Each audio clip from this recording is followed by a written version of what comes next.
What's going on, guys? Welcome to another episode of Tasty Tuesday on Tasty Loop Game, the show where we talk about gaming news. My name's Seth. I'm Josh. Chevy. I'm Chris. And a quick reminder to play Metal Gear Solid 5, The Phantom Pain, and Amnesia Collection, both offer free on PlayStation Plus right now. Download them, play them, come back at the end of the month for Plus Club. We'll be talking about our experiences with them. Let us know yours. And our game of the month is Overwatch. You're probably already playing it. We also will be playing it. Let's all play together and talk about that at the end of the month as well.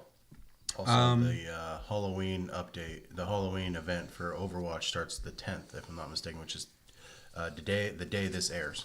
So perfect time for us to have that as our game of the month. With that, we have 4 bits of news to talk about today, so let's get into it, Josh.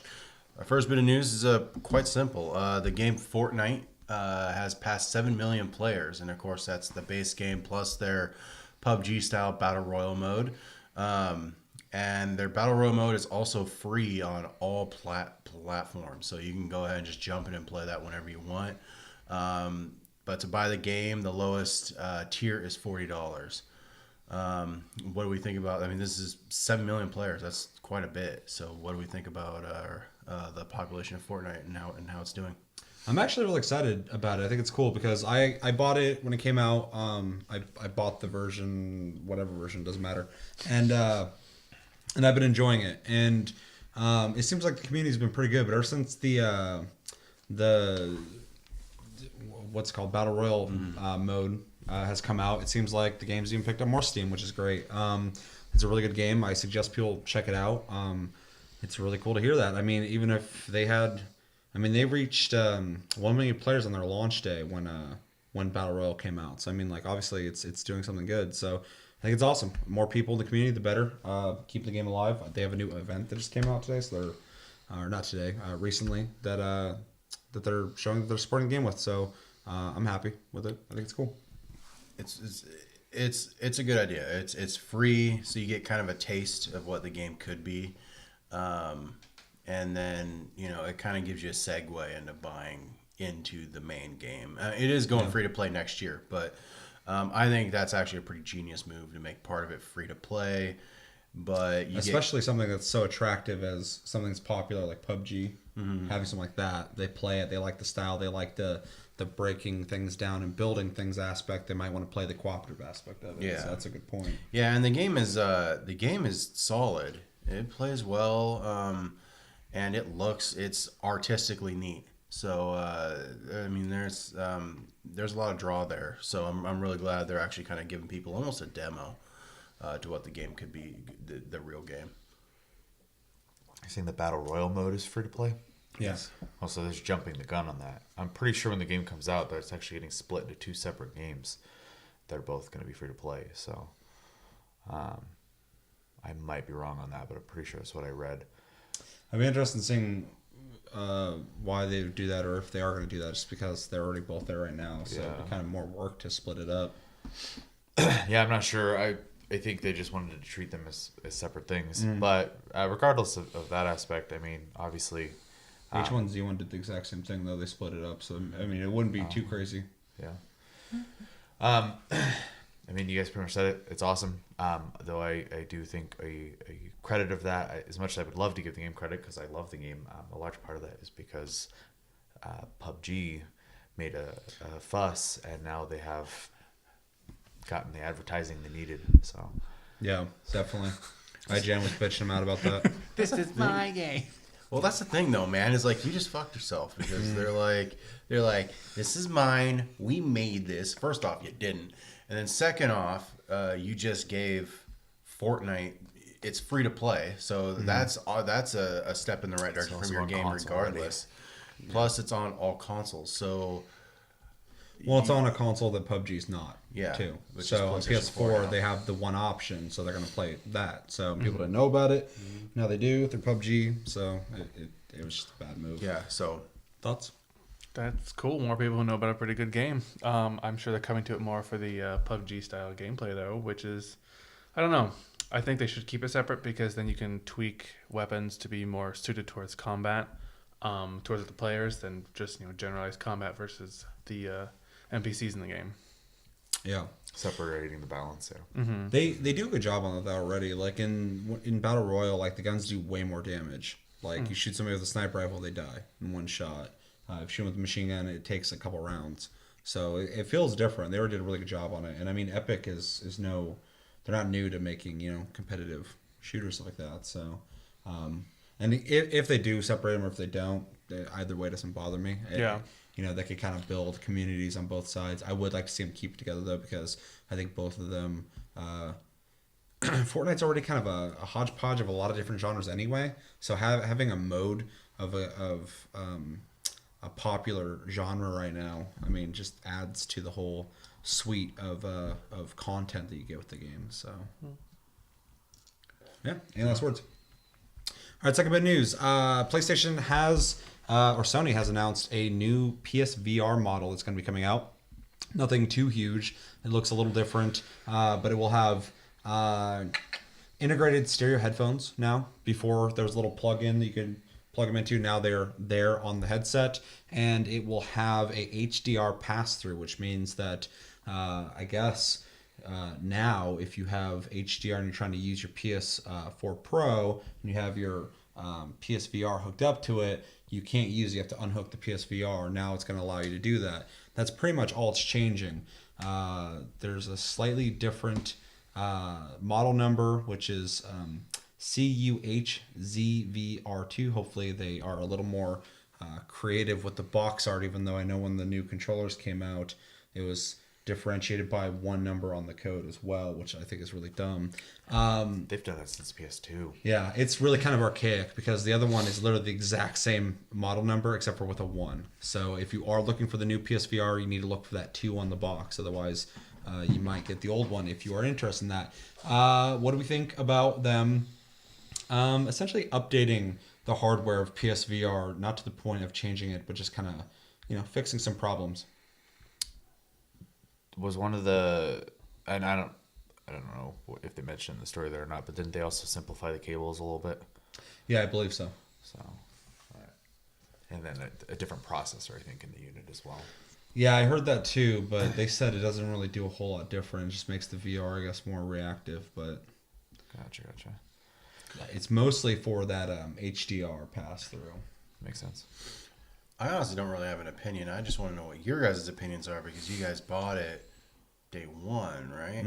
Or very close to day one. So you guys have that first gen. That was day one. That was what, 6 months ago that came out? Oh, I don't know at this point. I mean, how do you guys feel about them just booting out another model?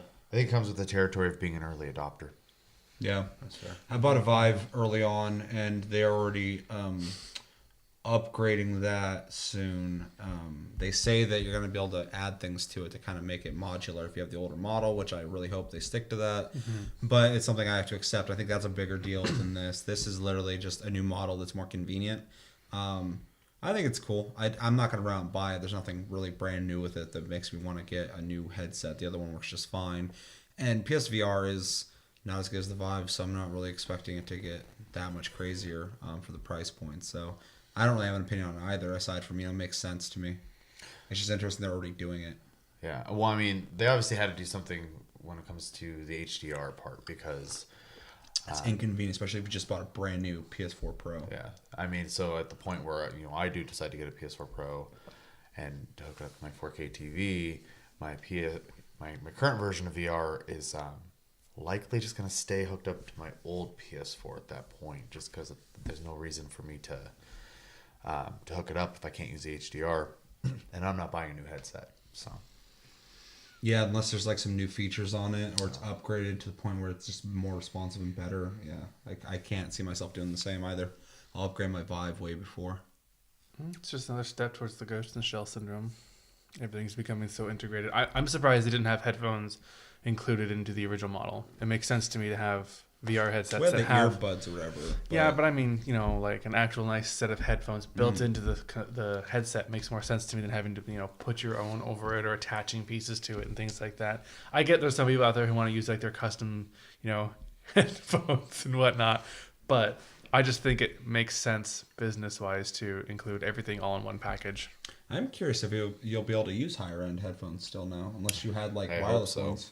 Yeah, that would be almost a step backwards. Like the think so. convenience aspect is nice, but if you had like some fucking dope ass surround sound headphones and you can't use them anymore, that would be a step backwards, in my opinion. Has any of this helped you formulate a little bit? A little bit. I mean, Chevy said it. It's a kind of the price you pay for adopting early. Yeah. I mean, New technology for sure. New tech. There's always. I mean, it's like people who bought like GTX 1080 when they first came out. You know, now there's TIs and there's all sorts of different kinds of fucking. And they're cheaper, blah, blah, blah. Cheaper video cards, better that versions, more powerful. Yeah. So I mean, it's that whole game. Well, I mean, I bought an Ouya when they first came out. What? An Ouya. Exactly.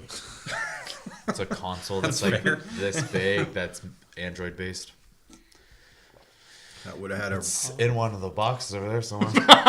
it's neat, and you know, supporting a new consoles was a good thing. But yeah, it was only a little step ahead of an idea that was going to overlap it. Essentially, it had a cool thing, but then everything was like, we don't need this anymore. So Raspberry Pi kind of took over, and that whole kind of. I think phones in general. I mean, you can do most of that stuff and project your shit onto other things with phones now, and so many other more convenient things. Yeah. So, yeah. Anything else to add to PSVR? Nope. All right. There'll be a news story. So Hawken is being removed from Steam as of January 2nd, 2018.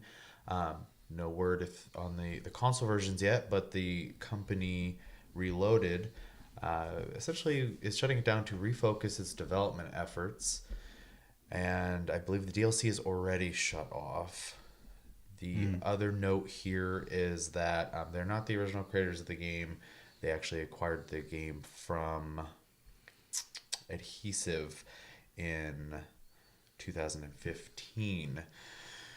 So what do you guys think about essentially this game shutting down after, I think it'll be about 4 years? It came out officially in 2014, but it was in early access in 2012 or So 6 years. beta. And I because when I read that, I was like, no, I played it way before 2014.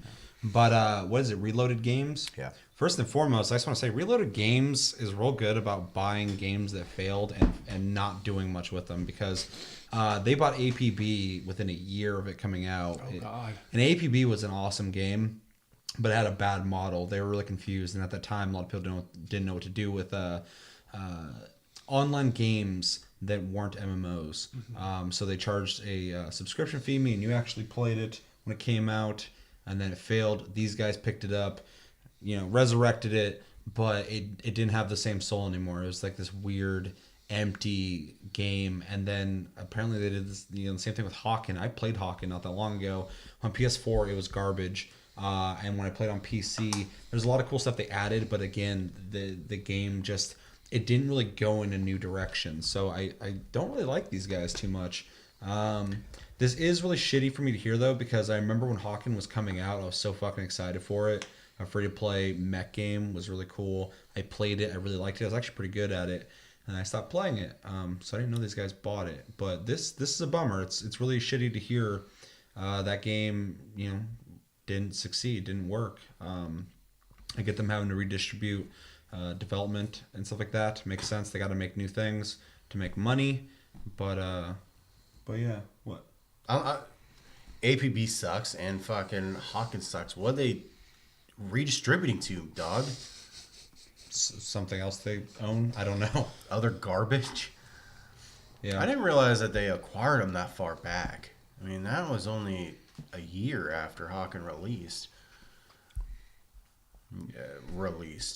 Yeah. Well, I would say that is the release date. Early access doesn't count. Yeah. So. But like, I'm kind of with you. It sucks that it.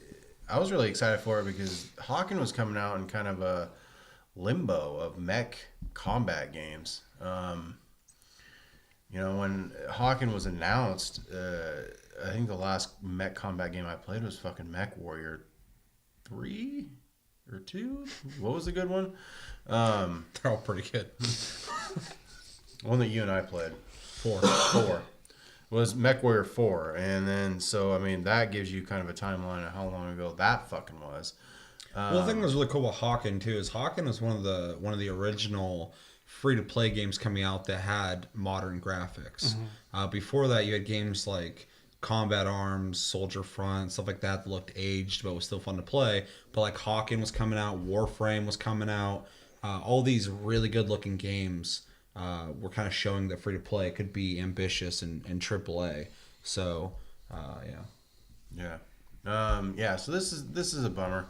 I agree with you. Reloaded games, I'm not too hype on. So I mean, hopefully, whatever they redirect their shit to turns out to be a good idea. Yeah, I don't have any. To just continue off that, I don't have any faith in that aspect. These guys remind me of house flippers. Yeah, me too. They're buying stuff, tweaking it to make the most money they can, and then discarding it. So That's a great way to put it. Yeah. Cheap. You buy. pretty much. The best thing you can do hope that. for is that, especially in the PC ecosystem, a lot of times when free to play MMOs fail and even shut down the road, often they will be very quietly sold to another company, and they usually buy the account information too, and then all of a sudden the game comes back online through another portal, and you can still use your login stuff. I wouldn't be surprised to see Hawken come back under different people. So if you are a fan of the game, you could be hopeful for that. I wouldn't say hold your breath, but it is a possibility. I don't know if these guys have actually sold any of their stuff off, but if they go under, I imagine that'll be part of liquidating. But not that I'm saying that they should, but I don't really see good news in their future either with the way they handle games. So Yeah. I came into APB when it was APB Reloaded. Yep, that was the. So it wasn't. Charity It felt empty and hollow. Yeah. And like literally, like it's not just like gameplay. Like I got into the game and it just like has this weird sense of emptiness to it. Even though there's people everywhere, you just get this weird empty feeling to the game. Hawken, I looked into it a couple times, never played it because all I heard was bad things about it. All I ever heard. It was really good. it was fun, yeah. And I got a bad taste in my mouth from it when it came out to PS4. And of course, things are going to have problems, but it had fucking problems. I mean, if you even go back to my gameplay episode of the PS4 one, it crashes during the episode. I was literally talking shit about all the lag, and then the game just goes to a blue screen. I'm like, well, I guess I'm ending the episode. Fucking, here's my opinion on it. So, I mean, like, they really handled that bad. And kind of like you were saying, like, these guys just don't seem like they really care too much. They seem like they buy things that they can make some money off of until they can't, which is fine, makes sense. The other guys failed as well, so. Terrified of what they're gonna buy next. But I just don't think that. I mean, they're kind of like a low rate fucking Kmart version of Activision. Oh Just kinda God! get something, fucking make money off it, and then throw it away in the trash. Blue light special. You buy. Yeah. So, any last words on Hawken? R.I.P. Hawken Reloaded. Rest in peace. If we see you again, hopefully it's under somebody who gives a shit. Last bit of news. For almost a year now, Vivendi, which is a huge company in France, has been trying to buy out Ubisoft. Now, they own 25% of the shares of Ubisoft. They want to buy more to the point where they will hostily take them over. Of course, Ubisoft does not want a company to own them. They're already a pretty big company. So their plan is to buy 4 million shares of their own shares and then cancel them so they cannot be used anymore. This will make it impossible for Vivendi to be able to buy those shares and take over the company. This is kind of their last desperate attempt to make sure to not essentially be taken over by another large company. One that has a bad reputation. Every time I read about Vivendi, people don't like them. Yeah, so what do we think about Ubisoft in this long battle coming up with the strategy? It definitely has been a long battle because I'm pretty sure we've covered similar versions of this same story. Yep. So it sucks. And obviously Ubisoft's doing everything they can think of to stop it from happening. It's just crazy that they're in that position and that there's nothing else they could even like do. Because if they stop being a publicly traded company, that affects their bottom dollar, and then they can't do business anymore that way either. This kind of shoots themselves in the foot. Yeah. It's either fucking let the body snatchers take you over, or fucking, hurt your potential in the future, essentially. Yeah, they're in a tricky spot. I don't know anything about Vivendi, but I mean, you said you've done a little bit of research on it. They've had their fingers in a lot of pies, man. They fucking owned a Yeah, chunk of we fucking. were- They owned a chunk of fucking Blizzard, Activision for a long time, I recall that. and they owned Sierra before they went out. So Oh God, Sierra. Vivendi sounds I like love they're Sierra. just a investment firm then. They're a huge They're a company. conglomerate. They owned a part of NBC. Bunch of for a while. shit. Yeah, it just reminds me of the last job I worked at being bought out by someone who wasn't even in the field. They were just a company that buys. Yeah, they're like a So- French GE. They just kind of see shit and they're like, well, I kind of want that. Yeah, And they so- just start. Yeah, they sound like an investment company. So, yeah, I hope it doesn't happen. As much as like Ubisoft tends to, they're experimental and they do things that people often don't like. They're also really good about Stopping stopping without even and then- talking but about they, it. They're always trying things at least, Yeah. and for a AAA company, that's actually kind of a rare trait. Mm-hmm. I would hate to see them get taken over by a company whose sole interest would be just pure money, and all that essentially gambling would go away. Well, it's funny to piggyback off what you're saying, but like Ubisoft is a big company. They also care about money, but Ubisoft has a long legacy of games they've developed that all have a core spirit to them. And the idea of a bigger company buying them out, you have to just know that this is for pure profit. Vivendi doesn't give a shit about Ubisoft's games. They care about Ubisoft's money, and they want a piece of that. If they start controlling Ubisoft, they're going to start going like, yeah, I like your idea, but I think we should go ahead in this direction. Ubisoft starts losing its identity, which freaks me out because out of the big three, Ubisoft, Activision, EA, the big three AAA companies, I respect Ubisoft more than all three, or the other two, because Ubisoft actually communicates with its fan base, tries new IPs even when other people weren't doing it, and yeah, there's a better company that makes more interesting things. I've been playing Ubisoft games since I was a kid, like Rainbow Six and fucking Ghost Recon, Splinter Cell, all that shit. So the idea that a big company like that can be under threat by a bigger company kind of freaks me out. It also freaks me out, though, that they're willing to essentially kill off some of their shares to make sure this doesn't happen. I get it, and I hope that works, just because, like I said, I don't want Vivendi to take them over. But at the same time, it's also getting rid of some of their shares, which kind of fucks them in the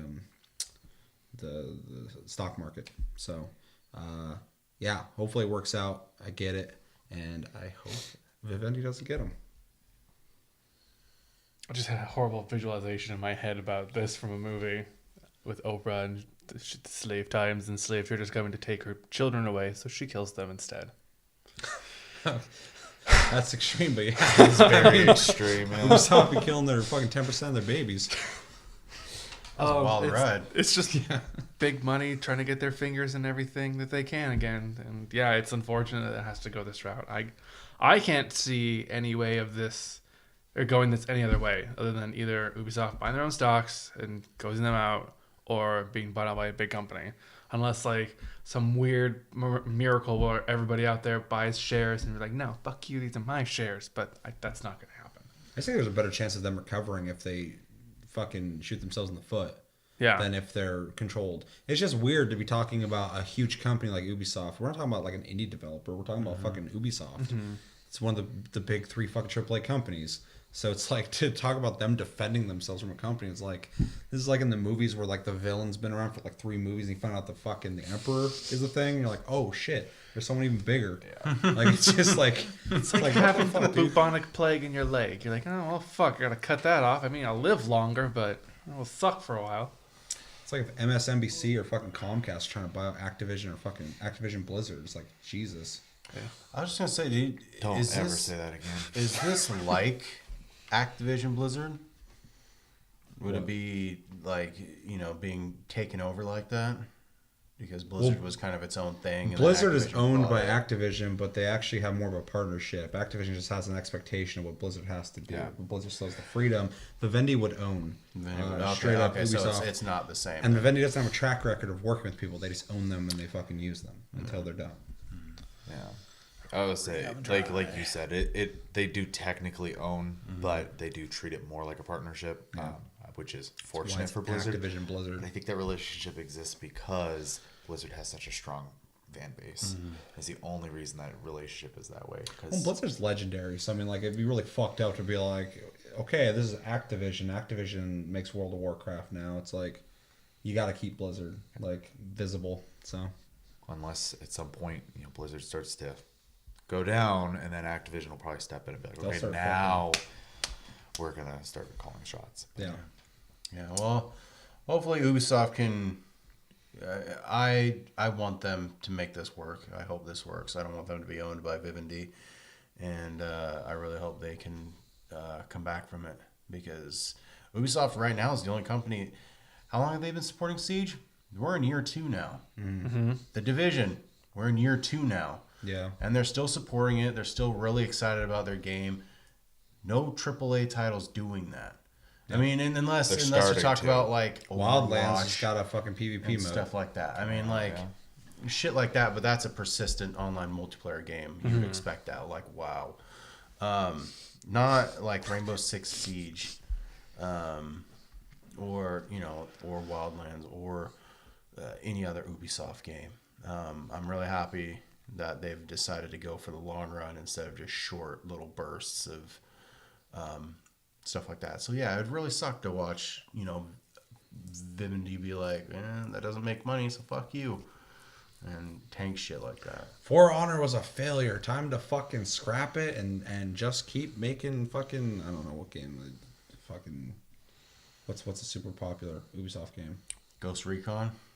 Yeah. One. Rainbow Six is probably the most played. Let's Rainbow put out Six. Siege 2, and when you're done developing that, let's start working on 3. Yeah, make it a yearly release. Yeah. So Yeah, I think we're all on the same page, though. It's a really weird situation, but I respect them for essentially fighting tooth and nail to make sure that this doesn't happen. For years. It's very French of them. Fucking no. they're just sitting there on the sword, and fucking Vivendi's like, don't. And they're like, I'll do it. I'm gonna fucking do it right now. Don't make me do it. He's like, no, I'm gonna do it. Man. C'est merde. Très bien. Let's know in the comments. What do you think about Ubisoft and Vivendi? Let us know. What do you think about PlayStation VR, the new version, or do you have the original, or you pick up the new one? Are you playing Fortnite at all? Try it out. If you have PS4 and you want to play PUBG and you don't have it, it's a good alternative. And will you miss Hawken? I'm gonna not the new version though, because it's a bastardized version. Those guys suck. They should go fucking flip real houses. But that's gonna do it for this episode of Taste Tuesday on Tasteful Gaming. As always, thanks for watching, guys. Make sure to like and subscribe if you enjoyed this episode. Make sure to check out other episodes. Check us out on Tumblr, Twitter, Tasteful Gaming. Check out the streams on the channel. If you missed them, they're uploaded. Check them out on Twitch, Tasty_fruit. Check them out on Twitch, Tasty Loot Josh. And yeah, my name's Seth. I'm Josh. I'm Chevy. I'm Chris. Until next episode, which will be Friday, Tastecast. We'll be talking about a bunch of random shit, I'm sure. Have a good week and take it easy. Au revoir. Au revoir. That's very French.